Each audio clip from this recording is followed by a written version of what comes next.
Good morning, good afternoon, and good evening, everybody. Hope you're doing well. Hope you had a great weekend. And as we come upon this next weekend, first really true full weekend in February, we have the Super Bowl this coming Sunday. And I had a great conversation earlier today with an investor new to real estate investing, asking about some of the stuff that we teach, but also asking what do they need to do to get some more knowledge, to learn more about some things. And I started talking to him about, hey, you got to put a team together. And it made me think when I first started going out and working with real estate investors one on one. I used to go out and spend 4 days traveling across the country to go spend time in somebody's market with them, and we'd hold their hands for 4 days. And if somebody's brand new to real estate investing, we would give them homework ahead of time. And if you're brand new to real estate investing or a new market, these are some things you probably want to jot down as things you need to do. And as you think about the Super Bowl coming up, what's a Super Bowl team? Well, it's a great team made up of a variety of different personalities, different positions, right? You have the head coach, assistant coaches to help get you there. We all have those. But then you got the quarterback, the running back, the offensive linemen, the tight ends, the wide receivers, and the whole defensive stuff. Now, I played a little college ball. I was a quarterback of the defense. I was the middle linebacker or weak side linebacker, depending on what kind of scheme that we ran. And of course, we had safeties and cornerbacks and my fellow linebackers and defensive ends and nose tackles and everything would be lined up properly for things to work. It means calling the right play, but also you didn't put a cornerback in here at nose tackle. All right. You didn't put me uh, guarding a wide receiver. Now, don't get me wrong, I was one of the faster white guys. Kevin Matthews, who played for the Atlanta Falcons and the Dallas Cowboys, number 3, called me Gigglebox and called me White Lightning because I was pretty fast for a white guy, right? But what am I getting at too is that if you're diving into new and you're wanting to be successful at something, you can't do it all yourself. You can't be a solopreneur. You can't be a lone wolf. Now, people have always asked me, what would I be doing if I wasn't doing real estate investing and helping investors? Well, people think I would be a coach, to be a football coach, baseball coach, because those are my two favorite passions. And I don't think I would be a coach. Now I've got some great friends that are great coaches that do a great job. I've got a couple buddies. One that I graduated with played high school football. He's a head coach now. Where he's at? He's at Edna, which is down by Houston. He was a head coach out in Blanco and one of the hottest names when it comes to 4A high school football here in the state of Texas. And I got another buddy that I went to college with who's a head coach at a 5A high school, Jesuit high school in Houston out there. And I've got friends that are assistant coaches all, of course. And I still talk to my coaches. And I always feel an honor when I've had like my defensive coordinator coach, my head coach, my linebacker coach, three of the most influential coaches I had at an early age, I still communicate with, still talk with. Not on a regular basis, but still communicate. I think that's a beautiful thing. And I also think about my college coaches playing college ball, but then I also think about the coaches along the way that have impacted me, the Ron LeGrands, the Bob Leonettis, the Greg Reeds, just to name a few. Some of the folks in the business and podcasting side of things, indirectly and directly. And as you're diving into being an investor, you've got to put those pieces in the right place. And like I said, I used to go out and work with new investors all the time, and the homework they had to do ahead of time was some of the most valuable things for the 4 days I would be. Now, there's been times I show up and people didn't do their homework. So the first full day is wasted on doing homework to setting up appointments throughout the 4 days. Whereas the people that were very successful, the first day we would get there, we'd have back to back to back to back appointments with their dream team. Now, when you think about a dream team, what comes to mind? Well, for me, the dream team comes to mind is thinking of Michael Jordan, Larry Bird, and Magic Johnson playing in the '92 Olympics, right? That amazing dream team of amazing personalities, where the weakest player was like Christian Laettner off of Duke, right? Um, but they all played a piece. And that's what you have to do is you're not going to do it all yourself. And these are the main pieces to put together for your dream team, depending on whatever niche you go into. Okay. Now, if we're just going to go traditional real estate, since most of you are looking to buy your first rental or your first fix and flip or your a first property. Let's dive in that. Note investing, for what I do most of the time, is require a lot of stuff, but it's going to add some other stuff to it as well. Okay. Now, being a real estate investor, here's the thing: is if you don't know where to go find things, you got to go recruit, right? You got to get on the road and go recruit. That doesn't mean drive around a bunch of offices, but the first hub to go to is where other investors are going to hang out, and those vendors that you're going to use that are investor friendly. Not every vendor wants to work with real estate investors. Like, a lot of realtors don't want to work with investors because we actually do more work. Most real estate agents, realtors, they don't want to be so active. They don't want to. They want to be more passive aspect. They want to be that whole like selling the OC. They don't want to be crawling under houses. They don't want to be dealing with dilapidated properties, distressed real estate. Okay, so going in first and foremost, finding a local real estate club to go to. That's your first thing you should go to. Go to reiclub.com. Google Real Estate Club of Houston, Real Estate Investing Club of Dallas, Real Estate Investing Club of San Antonio. You can go to meetup.com and put in your city, wherever you're at, whether you're here in the Lone Star State or anywhere. Like I got to give a big shout out to Vince if he's listening to this. Vincent, he's out of Harrisburg, Pennsylvania. He was talking to me. I was like, well, you're 2 hours north of Philadelphia. That's a bit of a drive to go for an investment club, but Harrisburg is big enough. I bet you can find an investment club or networking group that meets at least once a month to get together and network. And I've never found a city that didn't have something to meet at. Every city's had a club of some sort. Maybe it wasn't in person, but maybe it was online. Maybe it was during the mornings. Maybe it was a lunch thing. Maybe it was on a weekend. Maybe it's on a Tuesday, Wednesday, or Thursday night. You just have to go to it. We had a lot of clubs spring up prior to COVID, and a lot of them went online, and a lot of them faded away. There's still plenty of real estate investment clubs to go to. So go there. Don't be a wallflower. Don't be scared. Get there early. Many of these clubs will have sponsor tables for vendors. They'll have realtors that show up looking to work with investors, title companies. And those are two of the most important cogs or slots, positions in your dream team. You got to have a realtor. You got to have somebody help you pull comps. Yes, you can use software like Zillow or PropStream or something like that to get an idea of value, but you still really need a realtor to help you pull up comps and let you know what the market's doing, give you an idea of what repairs might need to be done or rehab to a property, cash flows, things. Yes, there's some software that help you that, but by all means, I think a realtor is one of your most important positions in your team. Now, there are people like the Ron LeGrand for years that talk about, oh, you don't need a realtor to go buy real estate, and that's 100% true. You don't need a realtor to go buy real estate. And you don't need a realtor to sell property. There's plenty of these companies you can pay like a flat 500 or 1%, and they'll just list it up, but they're not going to give you a lot of customer service or service at all. And I'm a big believer you don't need to be doing everything. If you're the bottleneck that controls doing everything, the fix and flipping, the showing the house, the staging, the selling it, the landscaping, the plumbing, electrical, guess what? You're going to work for basically nothing. You could have made more money flipping burgers at McDonald's, all right, and asking people, would you like some fries with that shake? You know what I mean?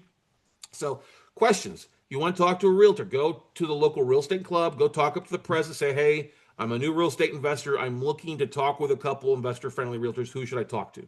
And they'll probably give you a couple. There'll probably be a few people there to go talk to. And they're going to ask you, what are you focused on? What are you doing? And what you have to realize is you kind of have to have your niche down, know what you're doing. I'm new to investing. I'm looking to buy my first rental property. That's great. Where are you looking for? What size of house? What cost? What's your goal? Is it going to be just a normal rental, an Airbnb? I'm going to say that you've already gotten your education down on what kind of niche you want to do, right? If you're going to be in commercial, you need to be speaking to a CCIM, a commercial real estate investor, not a residential, okay? If you're going to be dealing with a residential, don't go be talking to a commercial realtor. Talk to somebody who's used to working with real estate investors. Now, the next thing you need to do is, hey, what's a good investor-friendly title company? And if you're going to be dealing with owner finance notes and subject twos, you want to talk to that title company. Go make a phone call with their closer or their business development person. Who are you going to be dealing with to send your properties to get sold or bought or things like that? That's important. And you probably want to talk to two title companies. There's some title companies that don't want to deal with creative deals.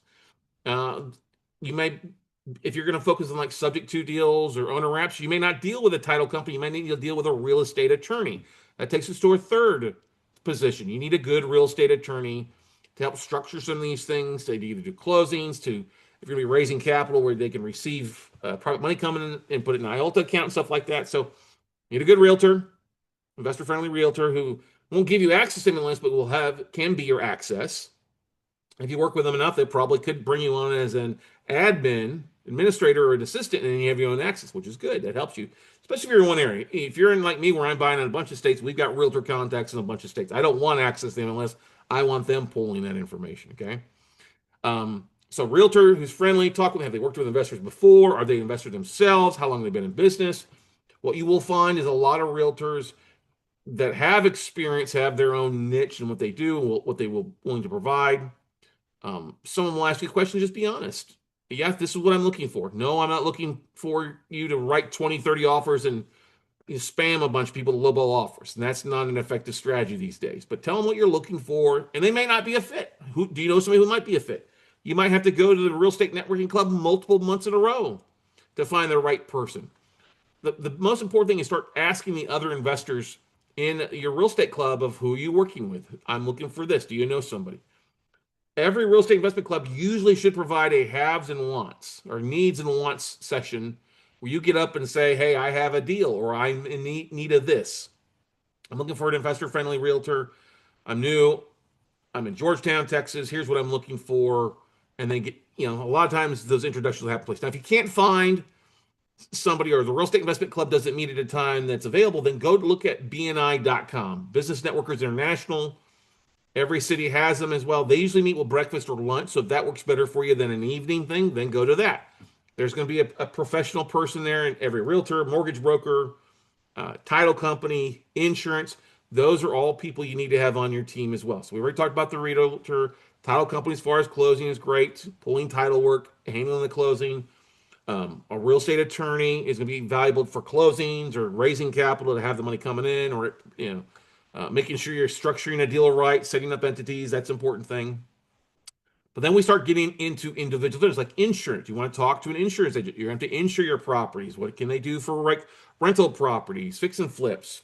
Is it a good area to invest in if you're in Florida where insurance isn't too high or too low? What are some special things that you have to keep in mind for the market? I mean, when we brought in local insurance rep that handles note investing to one of our last mastermind events, Beth Bosa-Coots, and we had her on the podcast earlier, about a month or two ago. She just blew people away. People didn't know you could do a blanket, commercial package, deal with more than one property. Okay. So understanding title, hard money lenders. They're important to have if you're fixing and flipping. If you're looking to acquire, you may also need a mortgage broker that does like real estate investor loans, like DSCR loans. Uh, DSCR loans is debt service coverage ratio, means they're not valuing the property on you and your credit. They're basically on the value of the property and the cash flow of the property. Okay. So talk to somebody, talk to hard money lenders, go to your local vendor, their local real estate club. They'll probably have several hard money lenders who are willing to lend on acquisitions. And guess what? Go talk to them. Find out what kind of loan to value. Are they basing their value off of ARV, after repair value, or as is value? What type of percentage? If I'm a new investor, what do I need to put in place to get licensed? What's kind of the rates? What's the payment terms? What's the draw schedules? Hard money lenders are there to help you most of the time. So ask them, what questions should I be asking? What's your rates? What's the points? If something happens and my deal's delayed 6 months, is there a renewal request form? Do you have a traditional mortgage broker that can help me refinance out of a hard money loan into a DSR loan or long-term financing that works? Okay. Where do you invest? Where do you lend your money on? What kind of values? What cities or areas do you not do? These are all great questions to ask 2 or 3 hard money lenders. And that way you've got some people, not only your primary, your starters, but you've got your backup positions covered there too for you. All right. So, like I said, let's review this list again. You got to have your realtor. Really, you have your real estate investment club you should be going to more than once. Go on a regular basis if you can make it. But your realtors, your title reps, title companies, your real estate attorney, your hard money lenders, your private money lenders. This is always the big thing. How do I find private money lenders? Networking. This you may have to go out and do some recruiting in as far as networking at local real estate clubs, but also going out and marketing for IRA money, private money investors at the county basis, county level. Pulling appraisal districts and looking for people who have an equity trust account or going to the title company. This is one question that's always good to ask the title or hard money lenders. Hey, do you know any private investors who are financing property or who are looking to lend money? That's one of the easiest ways. Talk to your closers. Hey, who do you know who's a private money investor who's lending money? That's a great way. One of the best letters. But if you're doing often title, yeah, I have 4 or 5 people I can introduce you to, and they're in your off and running. Many of these real estate investors will do notes or property because they're experienced and ready to rock and roll. I think you should also have an IRA custodian that's preferably local. That's preferably doing like networking events, doing educational stuff so that you're getting educated. That's a great connection to have. And then I would also just get out and start talking to roofers and rehab crews. What we like to do is talk to our local realtors and say, hey, do you have a rehab crew for light or heavy rehabs? Can I talk to them? And it's always good. And I'm going to tell you this right now, ladies and gentlemen, always get comparative bids. Get 3 bids. And I usually don't go with the highest for sure. I don't go with the lowest. I usually go with the middle one. It's great because it all depends on what kind of experience you have. Like if you've done a lot of rehabs, then you could go with the cheapest guy that could come in on the weekend who's working another job. We used to do that. We did a lot of rehabs. We would go look where they're building houses because they often have a lot of scrap carpet. And I would go to the carpeting guys and say, hey, do you want to make some money on the weekend? I got a house that needs to be recarpeted. And they would love to do it because they would come in after hours, after they're done their main job, or on the weekends when they're not working and do our job. And that's what you'll have working with just kind of the side hustle contractors. There's nothing wrong with that. All right. You're probably not going to find them standing out in front of the Home Depot much these days because of all the folks that are illegal. And a lot of those guys, hey, they're Spanish speaking. There's nothing wrong with them, but they're a little scarce getting out here. You're also going to need probably a landscaping, a lawn maintenance company. You're going to need some pest control stuff. So start thinking about all the vendors that you would need on an in and out basis: windows, an HVAC, AC guy or gal, plumbers, electricians. Those are all great people to have that you can often find at a local RIA club or find a referral from your realtor, but you want to have that so you can pick up the phone and call somebody. We've for the last year, we've been doing and kind of acting a little bit as a vendor for some of these, title reps, BPOs. If you need a realtor pull BPO, we can do that. We can provide that for you. The services, if you go to our website, weclosenotes.com, you can literally go to the vendor page and click on some of the tabs there and submit an order for a BPO request for a O&E, a title update or things. There's a whole variety of things. So opening an IRA, stuff like this. So leverage that at weclosenotes.com on the vendor tab. If you don't see a vendor there or one of the tabs isn't working, doesn't allow you to click on something, just message me at or book a call with me at talkwithscottcarson.com. We have a whole list of vendors all across the country that can be added to your dream team so you can't go do it all yourself. You can just stand back there and be like, if you talk about the quarterbacks playing this Sunday, Drake May, he's not hiking the ball to himself. He's not throwing the ball to himself. He's not running the ball himself most of the time. Oh, he's running. You don't want to be like Burt Reynolds or Adam Sandler from back in the day, the longest yard and Mean Machine, where he's trying to throw it to himself and run the ball to himself with no blocking. You need blockers. You need people that will take stuff off your plate, find out what they're charging, find out what's going on in the market. Things have changed on a regular basis. There's some little things you can do, but there's a lot more that you probably should be delegating to other people to do.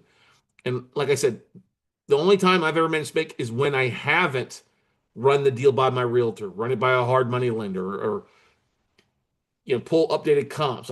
Many times, like we were just looking at a property in San Antonio. The goal was to foreclose, buy the note, foreclose, borrower was vacant. I mean, the property was vacant, borrower's passed away. And when we got a BPO from the seller on it, it showed one value and only like $9,000 in rehab costs. I was like, well, that looks a little bit different. So we actually drove by. Our realtor drove by it. So, oh yeah, it looks like this. We could maybe use a new roof. Couldn't get into it. Wouldn't get out of his car. Well, we drove by it, stopped out, got around, walked around it, looked at it. I was actually able to get into the property. Realized no, it needed like 40 grand or more in repairs, not 9 grand. So that's important too. Sometimes your realtors are going to be great. Sometimes they're going to suck depending on where they're at. But always get views. Always double check your work and numbers. But ladies and gentlemen, you don't have to do it all yourself. This is one of the greatest things I love about real estate investing. Not only is your vendors there, your realtors, your hard money lender, but they're there and they have networks. They have databases as well. So reach out. I know hard money lenders that will market properties for sale for me because they want to get the hard money loan. They'll market it to their database. I know realtors that will do blasts out without listing something because they've got pocket listings. They know people that will buy that stuff, right? I know private investors that will fund stuff, specifically stuff to an area. Maybe it's not a deal I'm doing, but I can put you in touch with stuff. So leverage your networking, leverage your real estate club, leverage your BNI group, and go out and get a dream team. Like I said, my mom thought I might be a coach back in the day. I've got friends that are coaches. I'm a real estate coach, not a football coach. I like going to games. I would probably be a little too intense and too fired up to be a football coach. But no matter what you're rooting for, whether you're rooting for the Patriots this weekend or the Seahawks, it should be a pretty good game. I'm probably leaning more towards the Patriots. I hate seeing it. Bill Belichick and Bob Kraft. Kraft didn't get voted into the Hall of Fame. I think that's injustice. I like the quarterback Drake May. I like kind of their no name kind of offense with something, not many big names. Seattle, it's great seeing the quarterback over there. Oh, not Stafford, but what's his name from USC? He's been all around. This is a seventh team. Darnold, Sam Darnold. It's good to see him taking a team to the Super Bowl after bouncing around and kind of being the did so well at Minnesota last year, stuff like that. But you know what? They wouldn't be where they're at without coaches helping them along the way. Not only the mental side of things, but the business side of things and physical side of things. What made Tom Brady so great is he had his coaches that helped him, business coaches, wellness coaches, and all sorts of things. So if you need a coach, you need some help, please reach out to me. If I'm not your niche, I'm glad to refer you to the right person that I trust and recommend in the niche, whether it's wholesaling or fix and flipping. If you're looking for notes or distressed real estate, I'd love to be your guy. But if you need help with your due diligence or vendors or people to help you out, no matter where you're at, if you're in the Lone Star State, great, we can help. But we've got such an amazing network of people, vendors, title companies, and BPO companies, and all that stuff all across the country to help you take your business to the next level. Whether you live in Austin, Texas, or Austin, Minnesota, San Diego, California, or San Diego, Texas, we are here to help you take your business next level. So let's help you put your dream team together, ladies and gentlemen. Go out, take some action, and we'll see.